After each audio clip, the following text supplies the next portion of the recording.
itu sejarah mencatatkan ajaran Islam telah sampai ke Nusantara ini, khususnya di Barus, Tanah Puli Tengah di Sumatera Utara sejak daripada abad ke-7 lagi. Walaupun sejarawan berbeza pendapat sama ada Islam bermula di Barus, Barusnya di Sumatera Utara, ataupun di Pasai di Aceh Utara, ataupun bermula di Lamuri di Aceh Besar, atau bermula di Prolak di Aceh Timur, namun semua sejarawan sepakat bahawa Islam telah sampai dan disebarkan di Kepulauan Sumatera sejak tahun 606 sampai tahun 699 Masihi.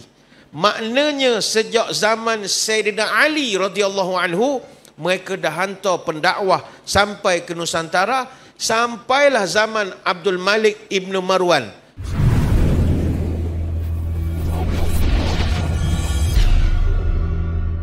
Dalam suasana kita menghadapi pilihan raya ni, sempat juga kita berforum. Letak dulu tepi sekejap. Malam ni tuan-tuan, letak tepi dulu isu pilihan raya.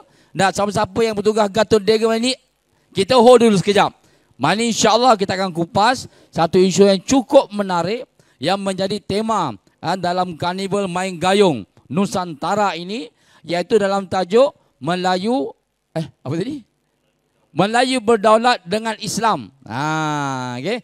Jadi terima kasih kita ucapkan pada semua pengunjung-pengunjung barisan VIP yang sudah hadir, dan insyaAllah tuan-tuan dalam masa yang insyaAllah agak terbatas, kita tak mau ambil masa panjang-panjang. Kalau meleret-leret sampai 2 jam pun tiba-tiba pengunjungnya tak sedar, Ustaz. Dah tahu orang atas bercakap, orang dengar, Allah tak ada yang mendengar, Ustaz. Habis kan. Jadi insyaAllah dan cuaca yang agak tenang, sejuk pun, insyaAllah kita akan cuba mengupas dengan sebaik-baiknya. Mudah-mudahan tuan-tuan dan puan-puan, para hadirin dan hadirat, pulang daripada forum kita malam ini ada sesuatu yang boleh kita bawa balik. Apatah lagi dalam kita nak mempertahankan Islam dan meneruskan perjuangan Nabi SAW.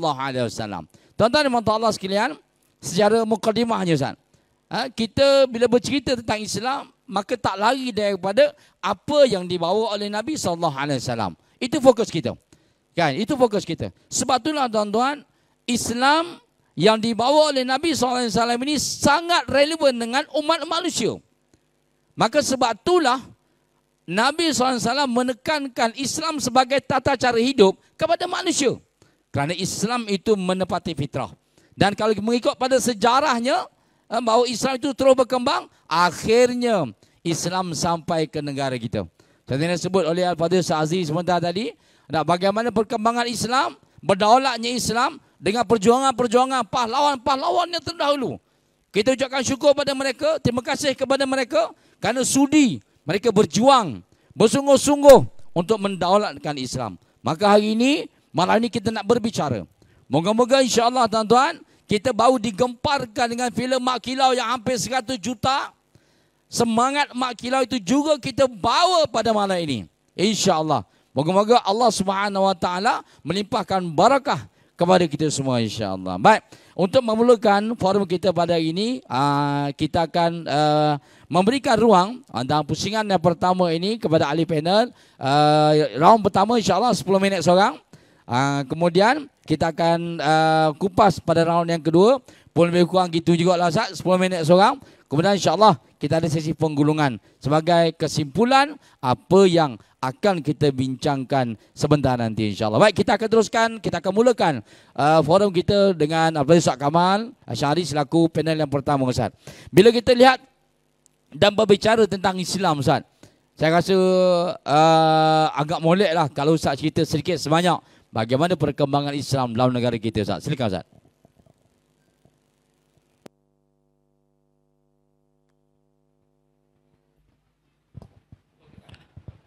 Assalamualaikum warahmatullahi wabarakatuh. Alhamdulillah wassalatu wassalamu ala Rasulillah wa ala alihi wa sahbihi wa man tabi'ahu wa nasarahu wa wala, amma ba'. Saudara moderator, saya hormati Dev kehormat Fadhil Ustaz Azri, Fadhil Ustaz Ilyas, yang berhormat Piah, seterusnya jawatan kuasa, penganjur, tuan-tuan dan puan-puan yang dirahmati oleh Allah Subhanahu wa taala sekalian.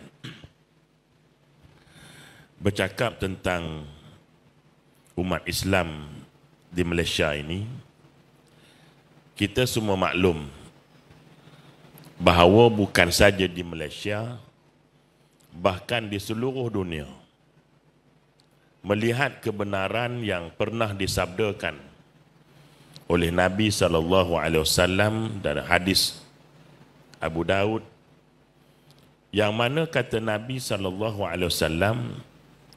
umat Islam itu menjadi seolah-olah makanan yang terhidang, dikerumuni oleh orang, menggerumuni setalam makanan. Lalu ditanya oleh para sahabat, apakah gambaran itu menunjukkan bahawa sedikitnya umat Islam? Maka Nabi kata, tak, umat Islam itu ramai, tetapi mereka seumpama buih-buih di lautan. Maksud daripada hadis ini, Nabi menggambarkan bahawa akhir zaman nanti umat Islam ramai. Tetapi ramainya itu seumpama buih di lautan. Tuan-tuan duduk dekat laut, hari-hari tengok ombak datang, ada buih, kemudian masuk balik ke dalam, kemudian dipukul ke pasir, kemudian masuk balik dalam. Maka ini satu gambaran bahawa bukan sahaja di Malaysia, bahkan penduduk Islam dunia mencecah hampir kepada 1.7 ataupun 8 bilion. Jadi ramai itu tidak memperlihatkan kualiti yang sebenarnya. Maka bila ditanya kenapa berlaku macam itu, walaupun jumlahnya ramai, tapi mereka seolah-olah menjadi bahan makanan yang dikemurumuni oleh musuh-musuh Islam. Nabi SAW menjawab, puncanya kerana di dalam hati dan diri umat Islam itu terdapat dua penyakit. Penyakit yang pertama adalah iaitu hubbud dunia, sayang, cinta, tamak kepada dunia.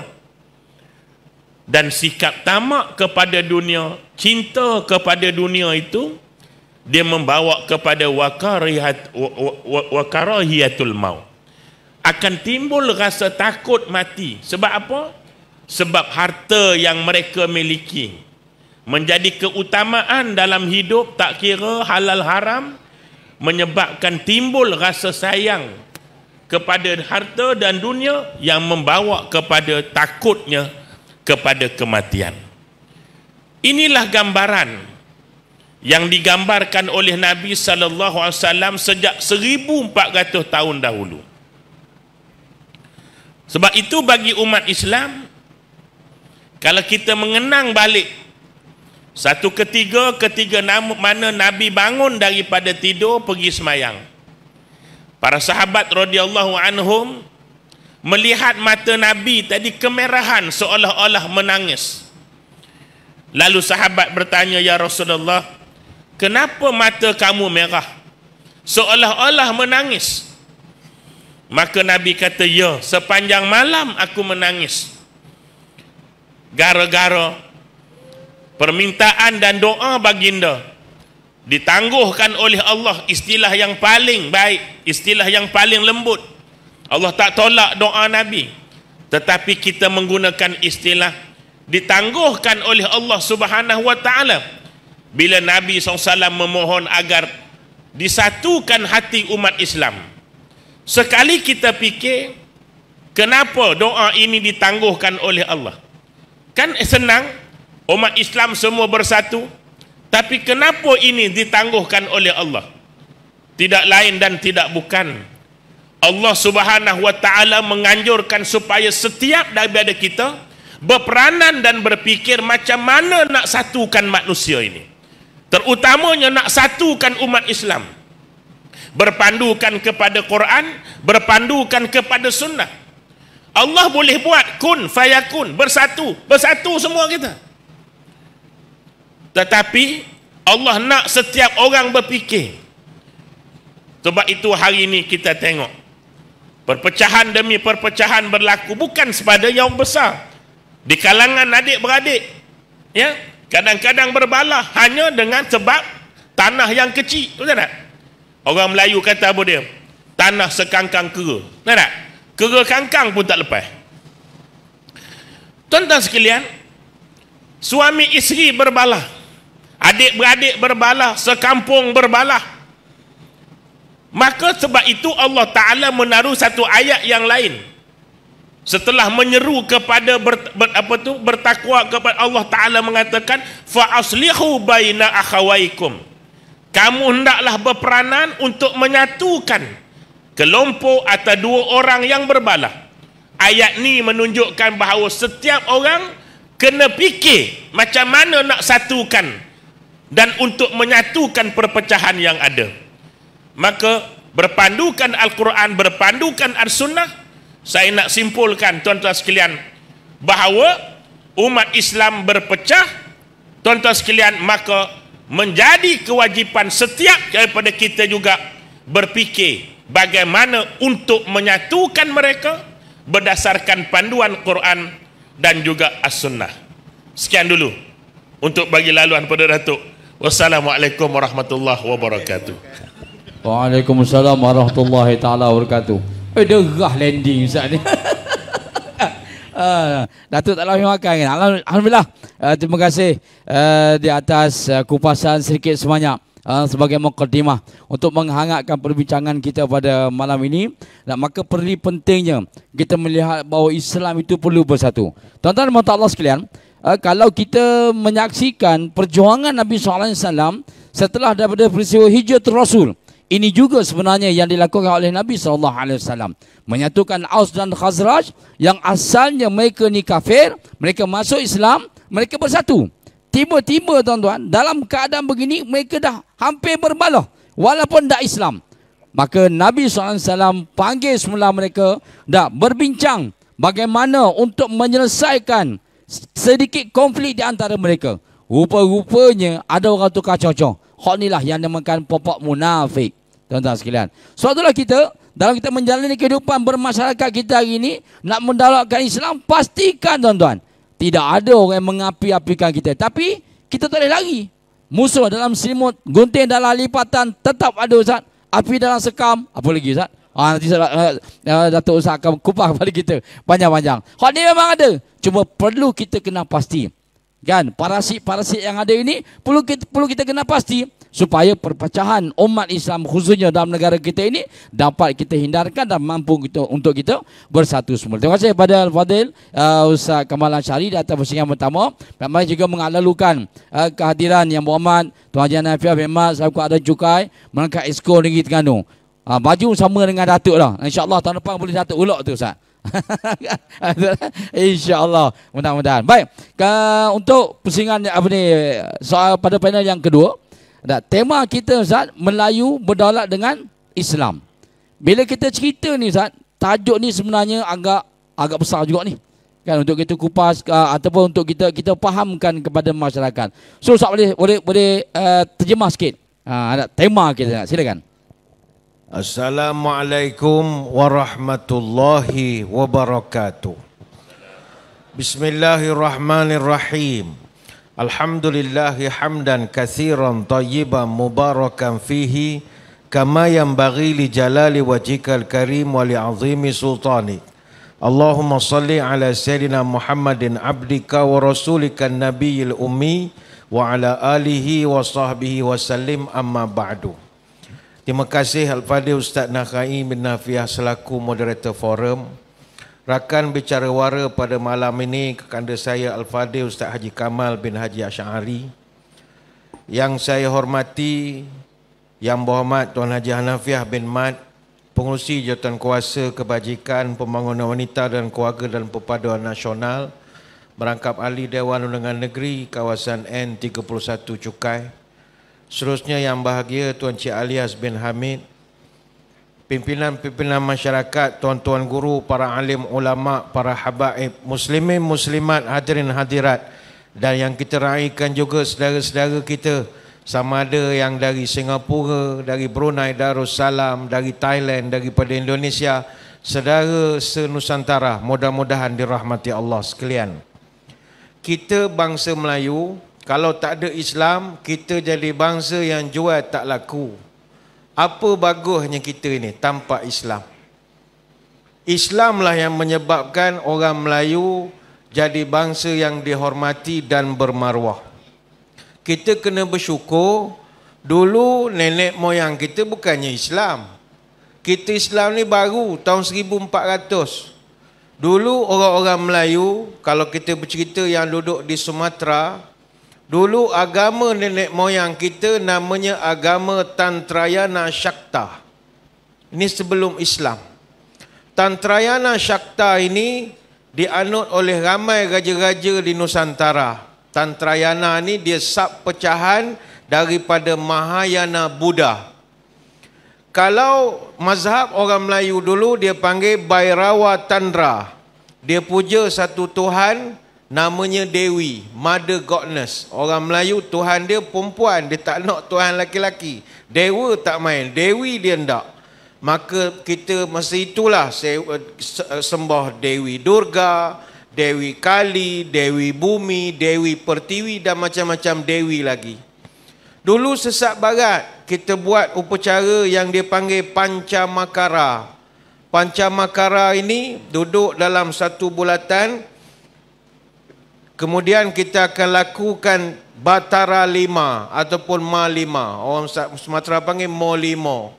Apa yang kita buat? Madya, Mudra, Mamsa, Matsya, Maituna. Pertama Madya, maknanya mabuk. Duduk ramai-ramai mabuk. Sebab itu ada anak cucu sikit-sikit suka mabuk, dia ada nurun sikitlah darah nenek moyang hak dulu-dulu ni. Mabuk. Madya maknanya mabuk. Itu Profesor Madya jangan sombong. Profesor mabuk maknanya. Ni, jangan marah pula, ni cerita sejarah ya. Laksmana Madya, Profesor Madya. Madya maknanya mabuk, palau. Kalau Mudra, joget. Joget. Betul anak cucu ada kat perangai sikit-sikit lagi gitu. Ni mujur buat ceramah, kalau buat konsert ni berjoget dah ni. Berjoget. Ni tengah stadium, joget menang 2-0 kan. Leading Terengganu Terror betul main bola 2-0. Cepat betul, seminit 1 gol. Kemudian Mamsa. Mamsa ni makan. Makan khusus makan daging. Matsya, makan kau, makan ikan kembung. Dan yang kelima Maituna, melakukan hubungan seksual secara beramai-ramai. Sebab itu kalau kita pergi ke Museum Nasional di Jakarta, ada satu patung besar duduk dekat tangga muzium. Patung tu namanya Aditya Warman. Siapa Aditya Warman? Dia ni Raja Melayu di Melayapura ataupun orang panggil Pagaruyung. Dia ni raja yang memerintah Sumatera tahun 1347. Hebatnya patung Aditya Warman, dialah satu-satunya patung yang digambarkan berdiri atas tengkorak. Punya terror orang Melayu dulu, patung dia pijak tengkorak, penuh tengkorak. Kenapa dia gambarkan sebegitu? Kerana dia ni Pandita Bhairawa Tantra, Mo Limo legend. Orang lain buat Mo Limo minum mabuk arak, dia tak minum darah. Ini orang Melayu dulu, minum darah. Orang lain makan daging, makan ikan, dia makan orang. Ini gambaran yang diberikan. Maka hadirin hadirat sekalian, mujurlah para ulama datang bawa Islam. Mengubah bangsa hak Molimo ini menjadi bangsa hak kita kenal seperti hari ini. Sama juga kalau orang-orang sebelah Pulau Jawa. Sebelum mereka datang dengan Islam di sana, majoritinya adalah Kapitayan. Kapitayan ni juga agama nenek moyang lama. Dah tak ada dah sekarang ini. Kapitayan, dia memuja sesembahan utama namanya Sang Yang Toyo. Sang Yang Toyo ni, Toyo, Taya tu maknanya kosong.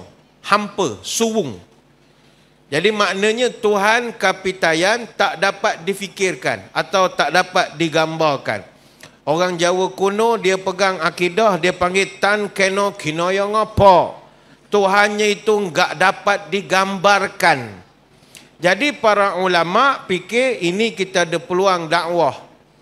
Sebab doktrin Islam laisa kamislihi syai'. Agama kita ni Tuhannya juga tak dapat disamakan dengan apa-apa. Jadi ngam. Sebab itu sampai sekarang pahaman kapitayan masih ada dalam pahaman kita. Contoh dalam kapitayan, Sang Yang Toyo itu, dia menjelma dalam sifat ketuhanan yang disebut tu. Maknanya gaib.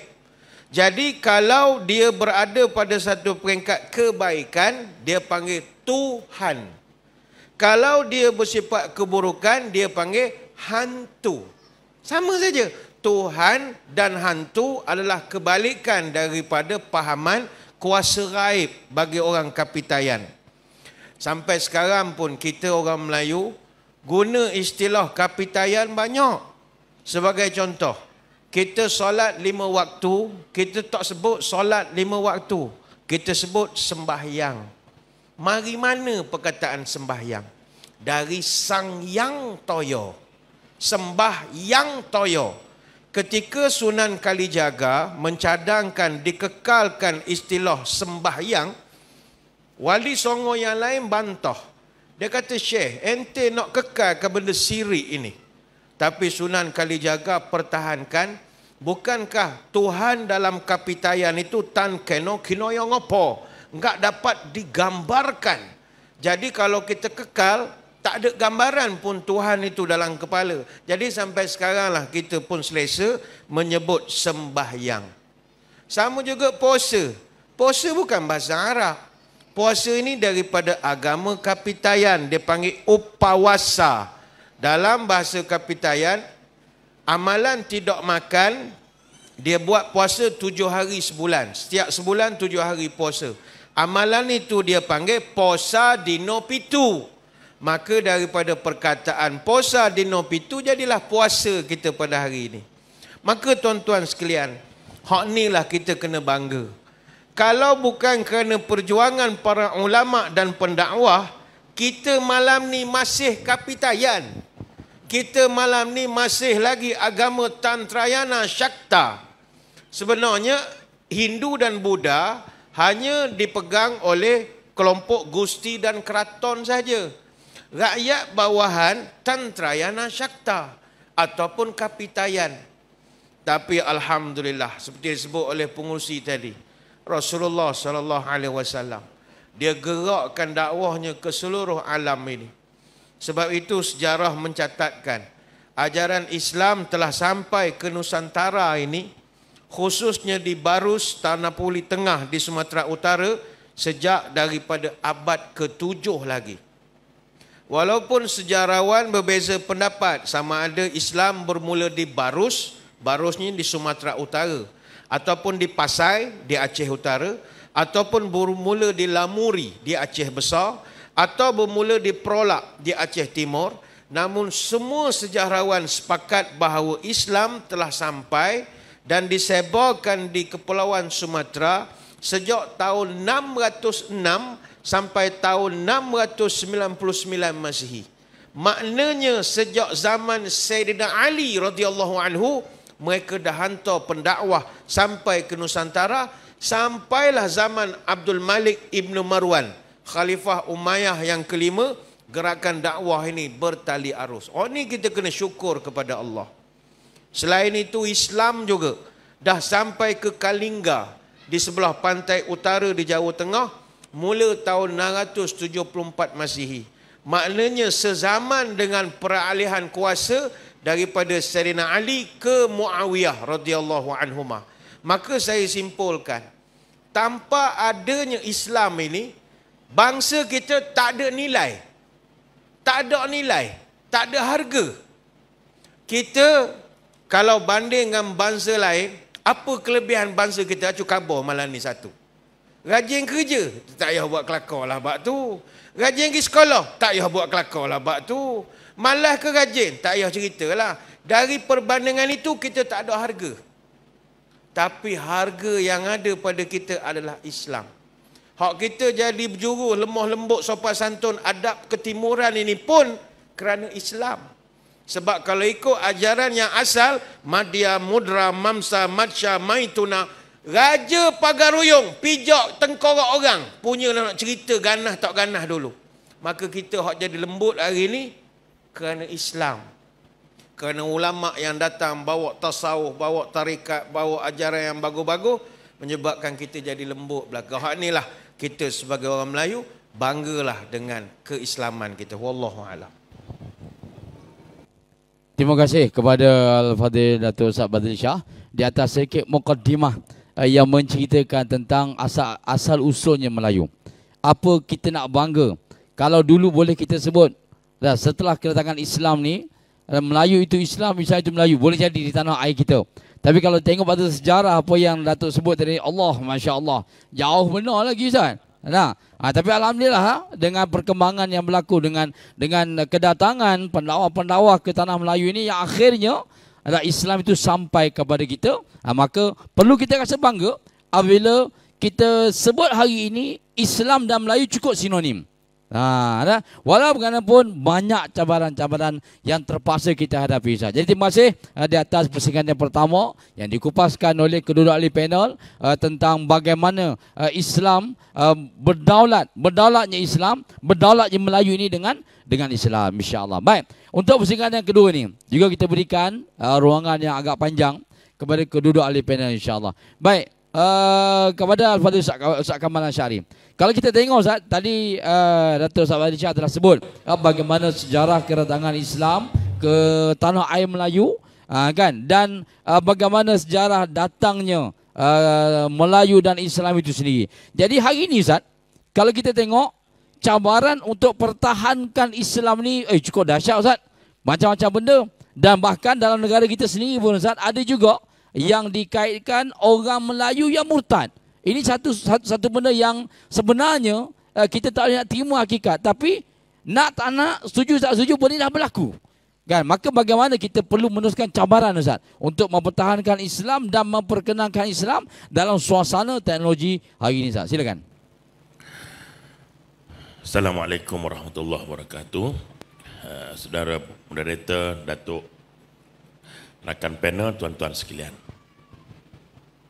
Saya sebenarnya dah daripada rumah lagi, dah menanam niat untuk cakap sikit je, untuk bagi laluan kepada Datuk yang saya antara pentazkirah yang keluar dalam media utama TV, antara yang saya suka bila dia mengulas tentang benda-benda yang kadang-kadang kita tak sempat untuk membacanya.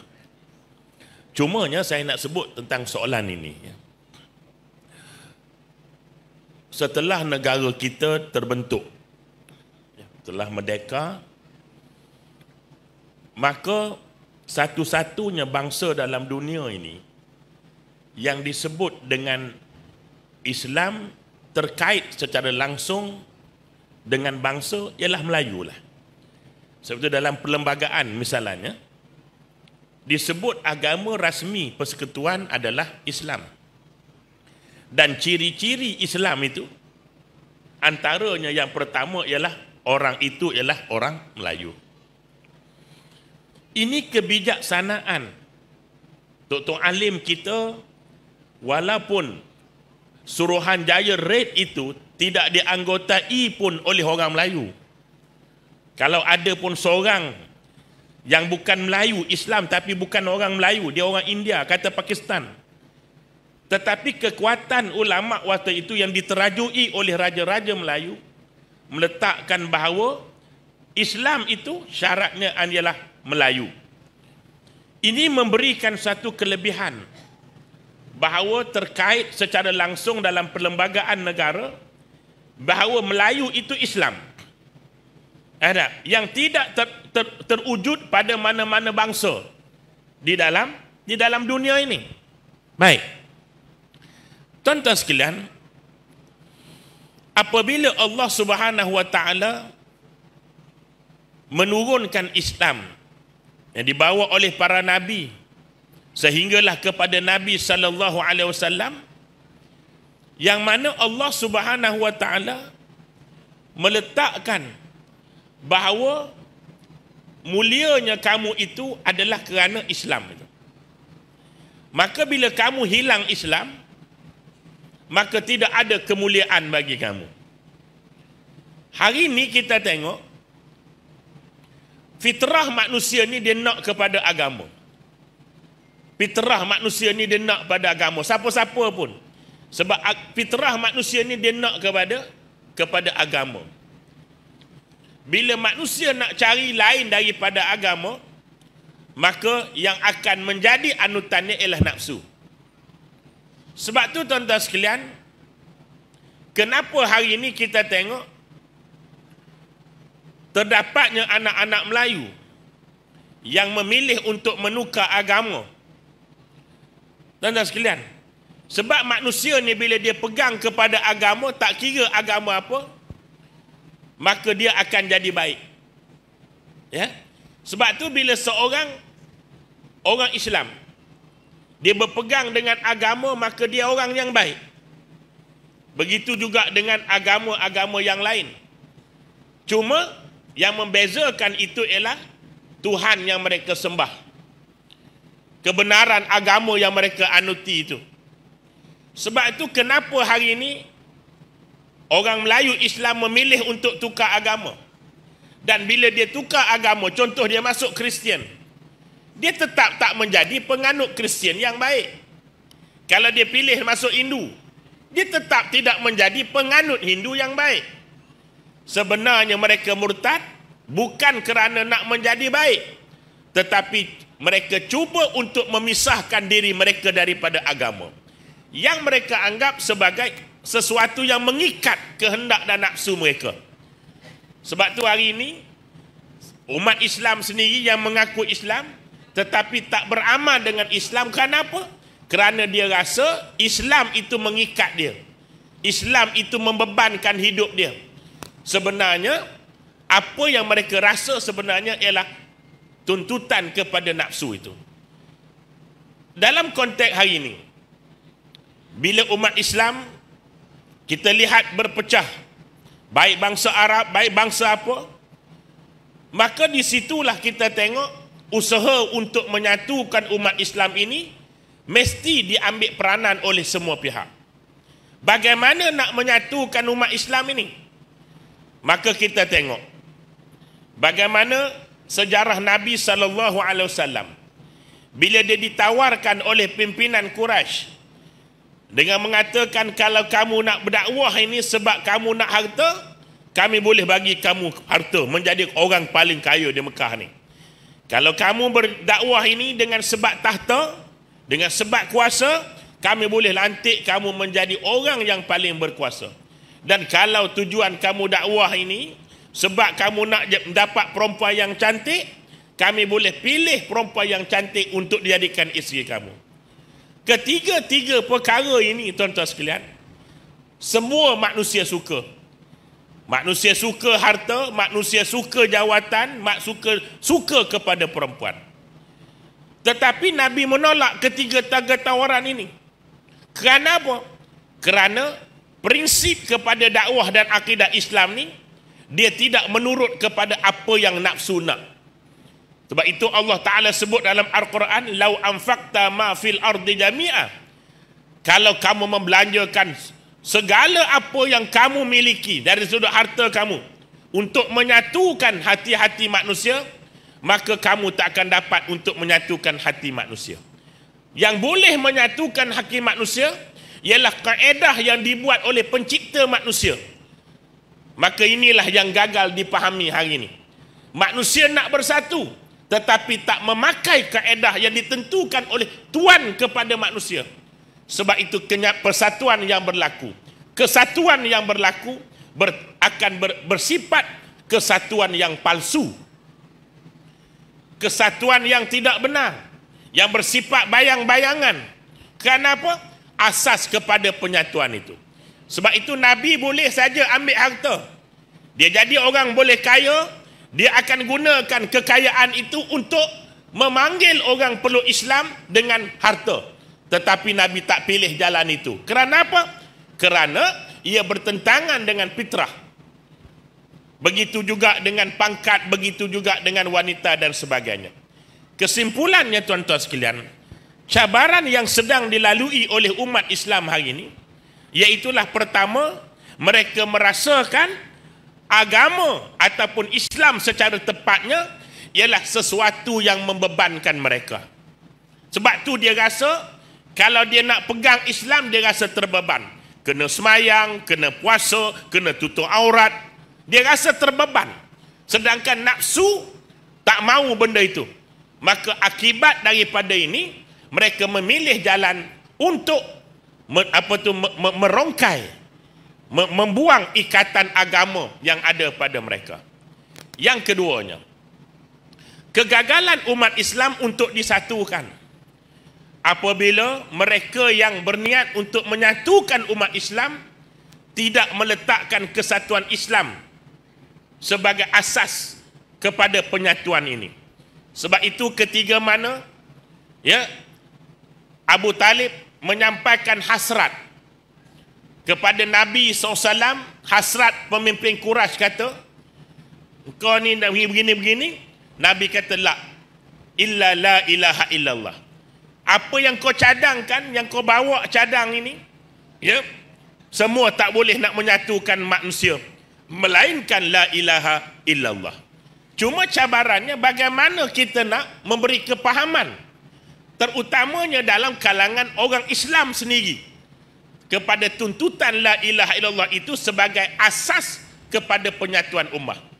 Maka sebab itulah sekali lagi saya menyeru kepada semua yang hadir ini, perlu di dalam setiap diri meletakkan bahawa tanggungjawab kita adalah menyatukan seluruh umat Islam terutamanya. Kerana apa? Bila umat Islam tidak bersatu, sejarah membuktikan mereka akhirnya, tuan-tuan sekalian, menjadi seumpama makanan yang dikerumuni. Termasuklah tuan-tuan sekalian, apa juga kaedah? Termasuklah kaedah, hari ini orang menolak apa tu kaedah-kaedah yang berteraskan kepada Islam, tetapi mereka lebih percaya kepada asas-asas yang lain. Mudah-mudahan ya,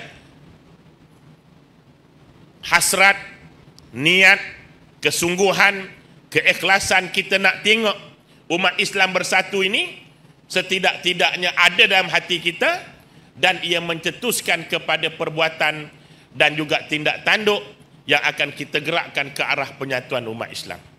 Itulah sekadarnya dulu. Wassalamualaikum warahmatullahi wabarakatuh. Waalaikumsalam warahmatullahi taala wabarakatuh. Terima kasih kepada Ustaz Kamal Ansyari di atas kupasan tersebut yang benar-benar menceritakan peri pentingnya untuk kita bersatu, tetapi asas dia adalah dengan Islam. Tuan-tuan dan puan-puan Allah sekalian, dalam kita nak membawa mesej Islam, dalam kita nak membawa ajaran Islam, pasti akan menghadapi cabaran. Kalau kita susun kembali sejarah, bagaimana Nabi membawa Islam itu sendiri bukan senang, tuan-tuan. Oi, payah.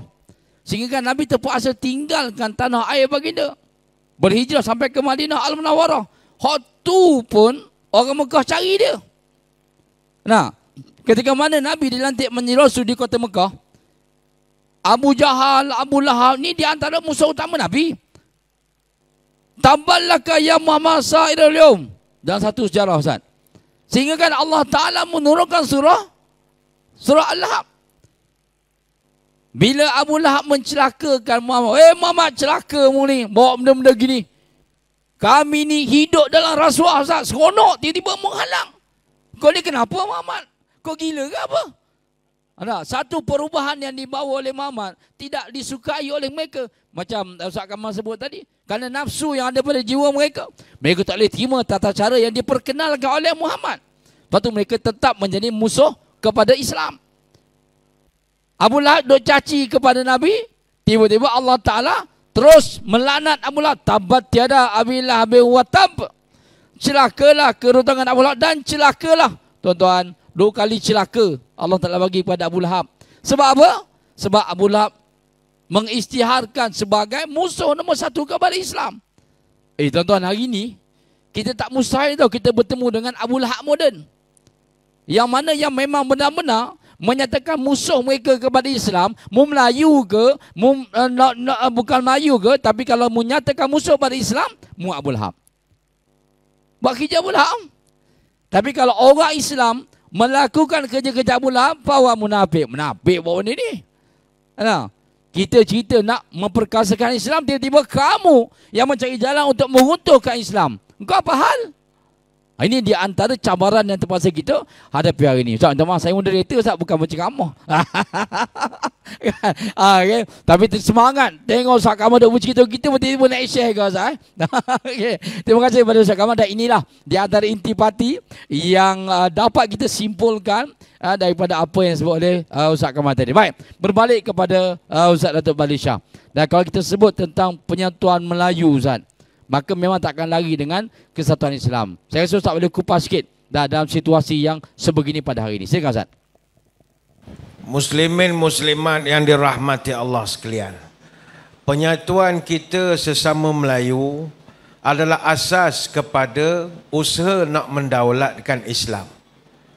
Sebab itu bagaimana mungkin Islam dapat dilaksanakan seutuhnya tanpa penyatuan. Penyatuan dalam erti kata kuasa.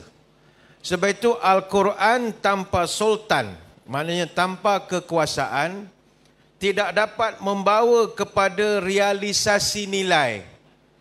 Sebab itu kata Imam Al-Ghazali, ad-dinu ussun wa sultanu harisun wa ma usalahu famahdum wa ma la harisalahu fada'i'. Kata Imam Al-Ghazali, agama adalah asas. Para pemimpin adalah pengawal. Apa hak tak ada asas, nescaya runtuh. Dan apa hak tak ada pengawal, benda tu hilang. Anda boleh rujuk dalam kitab Al-I'tiqad, Al-Iqtisad fil I'tiqad. Sebab itu tidak keterlaluan kalau kita berpandangan bahawa di kalangan para nabi-nabi pun ramai yang menyandang kedudukan sebagai nabi dan sekaligus adalah penguasa yang berkuasa. Contoh Nabi Sulaiman alaihissalam. Allah rekodkan dalam Quran doa dia kepada Allah supaya diberi kerajaan yang kukuh. Sebab itu doa ini saya ingat yang berhormat nanti kena tulis besar-besar. Gantung di pejabat parlimen, pejabat adun, di pejabat SUK, gantung besar-besar. Ini doa Nabi Sulaiman. Apa kata Nabi Sulaiman? Rabbighfirli wa habli mulkan la yanbaghi li ahadin min ba'di innaka antal wahhab. Wahai Tuhanku, ampunikanlah aku dan wahabli mulkan, anugerahkan saya sebuah kerajaan la yang bari li ahadim min ba'di, yang takkan dimiliki oleh sesiapa pun selepas saya. Oh, ini doa dalam Quran ni, surah Sad ayat 38. Ni minggu depan tengok anak bulan, lagi tak lama lagi nak raya. Ada esok siapa-siapa menang, tulis besar-besar, gantungkan, barulah tak kekal kerajaan tu kuat. Tak ada lompat sana, lompat sini, seraton sana, seraton sini. Tak ada masalah. La yang bari li ahadin min ba'di. Takkan ada orang yang boleh mengatasi aku lepas. Ini doa Nabi Sulaiman. Sebab itu kekuasaan suatu yang diperlukan. Tapi benda tu takkan dapat kalau kita tak bersatu. Kalau kita berpecah belah. Kuasa mustahak, jangankan dalam bernegara. Kita dalam NGO pun, kalau NGO tu tak ada penaung yang ada kuasa, orang tak layan. Nak appointment jumpa DO buat tak nampak. Nak jumpa ni orang tak pandang kita. Tapi bila beritahu NGO kita ni penaung dia bawah dulu tuan, dia lain sikit. Lain. Mudah je urusan nak pergi jumpa dengan orang. Kita punya penasihat ni Amat Mulia Tengku sikit. Mudah jumpa. Ini dia bawa yang Muhammad Perdana Menteri. Lain sikit. Ni yang Menteri Besar. Dia benda NGO pun orang pandang. Apatah lagi kita nak mengurus. Sebab itu kita kena bersatu. Tapi sayang hadirin hadirat, permuafakatan kita sekarang ni dilanda gelombang. Hak ni kita sedih sikit lah. Kita duduk di pantai Teluk Kalong ni, tak nampak lah malang gelombang ni. Tapi gelombang ni, kalau kita tak berhati-hati, boleh memecahkan segala benda yang dah sedia ada. Musim-musim nak raya ni ramailah orang kita akan tengok beriman di mulut tapi hati berlumut. Beriman di lidah tapi hati menyalah. Lidah bercabang, langkah menyilang. Cakap belecoh, perangai tak senonoh. Ke tengah memfitnah, ke tepi berdengki. Ke laut menghasut, ke darat mengumpat. Ke hulu menipu, ke hilir menyindir. Ke atas mengampu, ke bawah melapah. Ke gunung menyombong, ke lurah menista. Duduk mengutuk, tegak membengkak. Berbudi mencaci, bersedekah mencerca. Bertaring tengking menengking, berkuku seteru berseteru, berpangkat umpat mengumpat, berharta kata mengata, berduit cubik mencubik. Sama keluarga laga melaga, sama kawan makan memakan, sama sahabat sebat menyebat, sama bangsa paksa memaksa, sama sedusun pulun memulut, sama sekampung hasung menghasung, sama sedesa cerca mencerca, sama senegeri iri mengiri. Panjanglah ceritanya. Yang penting 4-1 dah malam ni. Aduh, 4-1 Terengganu. Kuat sungguh lah. 4-1 selit bola sikit. Sebab sedih tu tak habis lagi.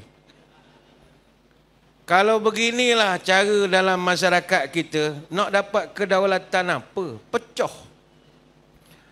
Ayolah muslimin muslimat mana-mana yang mengikuti siaran kita ini. Terbit mentari menyilau mata, orang daik menjala udang. Sama sendiri tak salah berseketa. Bukankah molek kita makan sehidang? Duduk sekali makan, apa ada kita ada. Kadang kita kelahi bukan hal besar. Ni bukan cerita politik. Tak. Kadang masjid kelahi. Kelahi kunut tak kunut. Oh, ni kena ada kunut panjang, kunut pendek. Ada pula kunut panjang, kunut pendek. Macam mana kunut pendek? Kunut. Kata. Kunut panjang, kunut. Macam-macam pe. Hak kalau bulan puasa kelahi. Hak ni geng, dia panggil geng 08. Bukan macam kursi gelak. Geng 8 rakaat, dia ngejek ke geng 20. Dia kata, aku buat 8 je. Apa? Aku ikut Nabi. Aku ikut Nabi. Oh, dia kutuk. Dia kata, buat 20, tak ikut Nabi. Jadi kelahi. Jadi kelahi. Sama juga isu doa lepas maya, angkat takbir, solik. Benda-benda begitu tak payah kelahi lah. Macam kita hari tu musim-musim baksing. Kelahi kok. Oh, ni tak mahu baksing. Hak ni nak baksing. Hak nak baksing, kutuk hak tak mahu baksing. Hak tak mahu baksing, kutuk hak baksing. Siap dia nganjing kita. Ustaz berapa doh? Saya 3. Oi, bagus Ustaz ya. Kalau 2 doh, dapat CJ. CJ My Sejahtera. Mana kalau 3 doh, boleh diploma. Kalau 4 doh, ijazah pertama. 6 doh, boleh PhD dia nyanyi kita. Lepas tu masa tu musim orang tak ada doh, tak boleh pergi masjid. Orang ni ngutuk pula. Padahal muka tak boleh masuk masjid. Tapi negeri Pahang, dia ubah tradisi. Tak ada dasar apatit begitu. Masuklah mu 2 doh ke, 3 doh ke, tak ada doh ke, overdoh ke, mari masjid, ada salah. Tapi masa itu, mujur kita kawal. Ni nak raya ni, dia naik balik. Jadi, kita tak payah kelahi. Barakah hilang bila kita kelahi. Saya nak bawa satu cerita. Dia, muafakat ni mustahak. Walaupun masing-masing kata, kami pejuang benda molek. Apa salahnya masing-masing buatlah. Masing-masing tak boleh. Muafakat ni mustahak. Saya bawa contoh begini. Ada satu cerita malam raya. Satu orang budak, mak dia sibuk lah malam raya. Mak dia tengah nak ngemas dapur lah. Dia boleh datang. Mak, seluar adik yang mak beli ni labuh. Tara mana labuh ni sampai kaki bawah. Nak kena potong sinci. Mak dia marah lah. Dek, mak beli kawak ni bulan Rejab hari tu dah. Kalau beritahu awal mak sempat lagi nak potong. Ni dah malam raya. Tampak dah orang sibuk. Dia marah anak dia. Mak dia senapas dalam bercakap. Tak apalah letaklah. Kalau mak ingatkan mak buat. Budak ni tak yakin. Kata mak aku tak jahit malam ni. Minta tolong kakak. Kakak tengah gantung lansir. Kak, seluar adik labuh potong sikit sinci. Mu tak nampak aku buat kerja. Oh, dia pun sama saka dengan mak ke senapah. Orang tai orang sibuk gelewak-gelewak masa ni lah baru nak suruh. Marah. Marah. Budak ni tak confident. Siapa dia nak jahit? Tunggu ayah balik. Ayah balik surah. Ayah, seluar adik labuh potong sinci. Beres. Bawa sini. Ayah tak ada kerja. Ambil seluar, pergi potong. Keren. Jahit lebih kurang, sinci. Lipat-lipat, taruh atas almari. Tengah malam, mak teringat. Allah siam pula anak aku malam raya kena marah. Ambil seluar yang sama, potong sinci lagi. Pukul 2 pagi, kakak siap gantung lansir pun teringat. Oh siam pula adik aku kena marah. Ambil seluar sama, potong sinci lagi. Pagi esok, budak ni nak pergi semayang raya. Bila dia pakai seluar parah lutut. Jerit, nangis. Tak mau pergi semayang. Cerita ni dia panjang. Dia sampai raya kenang. Tapi malam ni kita cerita malam raya saja. Hari raya pertama saja. Foreign lain tahun lah kita sambung. Dia panjang je tu. Budak tu pergi semayang. Ayah dia panjang. Tapi kita sampai cerita seluar saja. Ayah tanya apa tu? Kita tengok seluar ni. Apa pelajaran cerita ini? Tuan-tuan, antara ayah, mak dengan kakak, kita tak katakan mereka ni potong tak sama. Semua ikut misi dan objektif yang sama. Semua buat perjuangan yang sama. 1 inci, 1 inci, 1 inci. Apa masalah mereka? Tak muafakat. Benda walaupun sama perjuangan, bila pecah 3, ini cerita jahit. Ya? Bila pecah 3, takkan selesai perjuangan itu. Kalau potong tak ikut misi lain. Ayah potong sinci, mak potong 2, kakak potong 4. Mana sabar rosak. Tapi rupa-rupanya walaupun potong satu, tetap tak bermanfaat. Kerana tak muafakat. Cuba bagi. Ayah bahagian kerak, bagi ayah. Kerak bagi ayah. Mak bahagian jahit, kedek bagi mak. Kakak bahagian striker. Comel dok hasil dia. Comel. Sebab itulah masyarakat kita masalah sekarang bukan tak ada hala tuju perjuangan. Tapi semua orang berjuang benda yang sama. Yang mana kalau dia bergabung, perjuangan tu dah lama sampai ke titik notahnya. Tapi kerana semua orang nak buat kerja potong 1 inci, 1 inci, 1 inci, maka seluar tak siap-siap. Jarum patah, seluar tak siap, benar habis, baju masih lagi koyak. Jadi inilah masalah kita sekarang. Wallahualam. Terima kasih kepada Fadil Ustaz Datuk Malaysia. Satu analogi yang cukup menarik. Saya cukup tertarik. Dia ada cerita lagi ni. Ya, ada cerita lagi yang ada ini.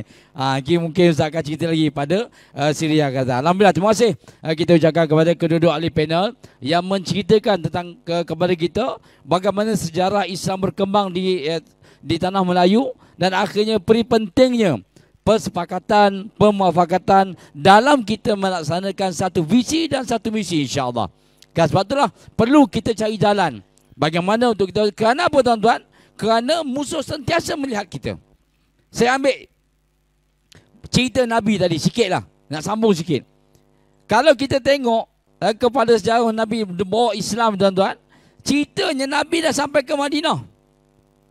Tuan-tuan, Nabi dah sampai ke Madinah. Kenapa musuh Islam duk kejar lagi Nabi?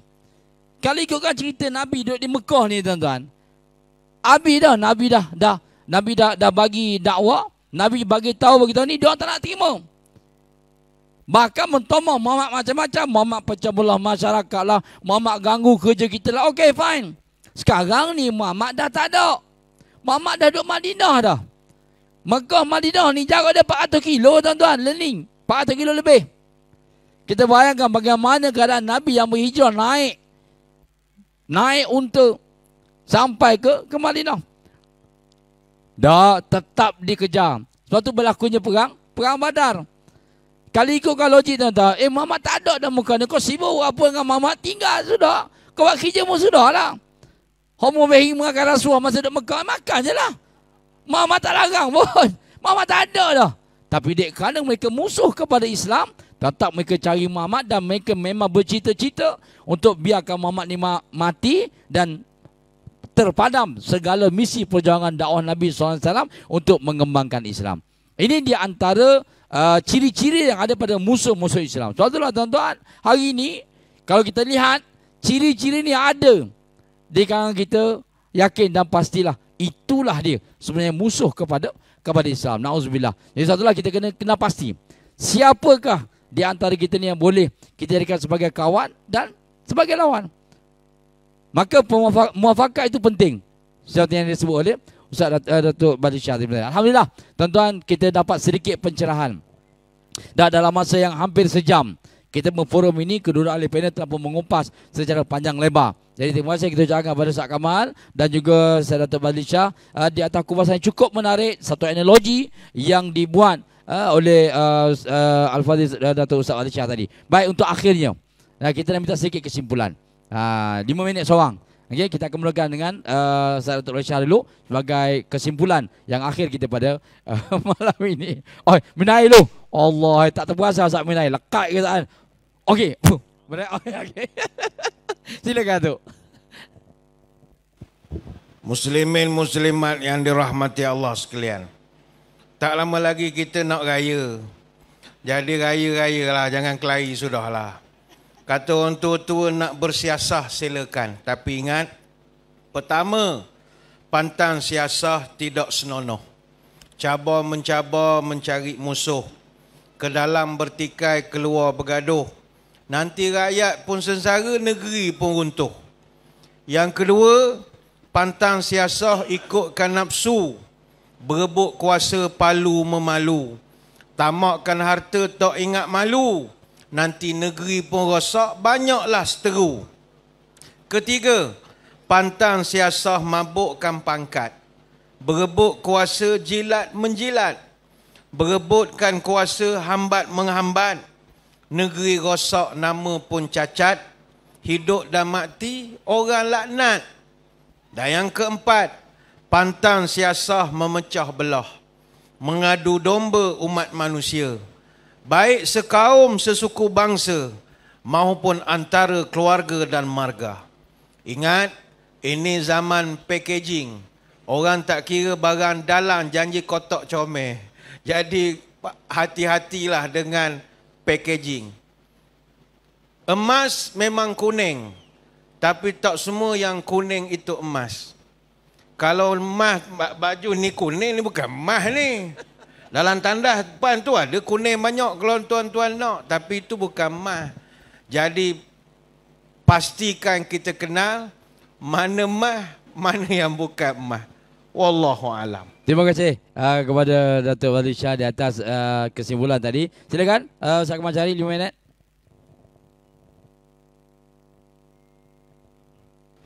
Tuan-tuan dan puan-puan sekalian, saya pun nak bercakap air raya juga. Pertama sekali, peluang yang ada pada menusuk undang-undang 5 tahun sekali, gunakan tanggungjawab ini dengan sebaik-baik mungkin. Politik bukan sekadar menentukan kuasa. Politik bukan sekadar untuk mendapat kuasa. Politik adalah sesuatu yang kita nak guna untuk melihat Islam itu berkuasa. Hamka menyebut dalam satu tulisan dia, apabila umat Islam menolak politik Islam, maka sesungguhnya pada waktu ketiga itu, kamu akan lihat orang kafir menggunakan politik untuk menghancurkan Islam. Orang Islam menolak politik Islam, maka orang kafir akan menggunakan politik untuk menghancurkan Islam. Bagi rakyat yang rasa gibap dengan politik, jangan sampai tak keluar mengundi. Ya, tak mengundi sama macam kita mengundi. Yang penting malam-malam sebelum kita nak keluar mengundi, Sebagai yang lainlah, kita nak pilih isteri, semayanglah. Minta petunjuk daripada Allah, siapa yang akan kita pilih untuk kita letakkan amanah untuk menguruskan negara kita. Bagi mereka yang dipilih oleh rakyat nanti, ingat amaran Nabi. Mana-mana pemimpin yang diberi amanah oleh Allah untuk memimpin dan membina rakyat, lalu mereka khianat, mereka tidak akan mencium bau syurga. Sekadar itu dulu. Terima kasih banyak-banyak. Saya rasa kali pertama ni digabungkan dengan tokoh yang saya suka tak tadilah. Apa tu dia punya, saya pun tak, dia panggil apa tu, kata-kata tu. Bukan sesuatu yang senang. Saya cuba tadi, dapat ke akhirnya. Tiru sikit-sikit. Ya, politik bukan sekadar untuk kuasa, politik bukan sekadar untuk mencari siapa yang berkuasa. Politik sebenarnya adalah untuk memastikan Islam berkuasa. Oh, okey dah. Boleh, insyaAllah. Jadi sekian dulu sebab Datuk kata sedap, saya kata wabillahi taufik. Wassalamualaikum warahmatullahi wabarakatuh. Waalaikumsalam warahmatullahi wabarakatuh. Terima kasih kepada Ustaz Kamal Asyari di atas pujangga yang terakhir tu, mahal tu Datuk. Mudah-mudahan pesanan dan kesimpulan yang diberikan oleh kedua ahli panel ini mampu memberikan sedikit perasan kepada kita. Saya tak sangka sebenarnya tuan-tuan, dua-dua kesimpulan ni dah sebut pasal raya belaka. Tak apalah, kita beraya tuan-tuan. Kita memang dah bersedia untuk beraya. Okey, lepas pada ni saya yakin ramai ibu-ibu semua nak buat tupak ada kan. Nak buat rendang ada. Silakan insya-Allah. 19 hari bulan kita pakat main beraya beramai-ramai. Kan mudah-mudahan perayaan kita kali ini mendapat barakah daripada Allah Subhanahu Wa Taala. Bagi mengakhiri majlis ini kami mengucapkan jutaan kemaafan di atas segala kata-kata silap dan salah. Moga-moga pertemuan kita pada malam ini diberikan rahmat oleh Allah Subhanahu Wa Taala insya-Allah. Pemaaf dibukan di atas segala salah dan silap. Aku qouli hadza wa sallallahu alaihi wa lakum. Wassalamualaikum warahmatullahi taala wabarakatuh. Saya serahkan kembali kepada pengurusi majlis. Silakan Ustaz Mujahid.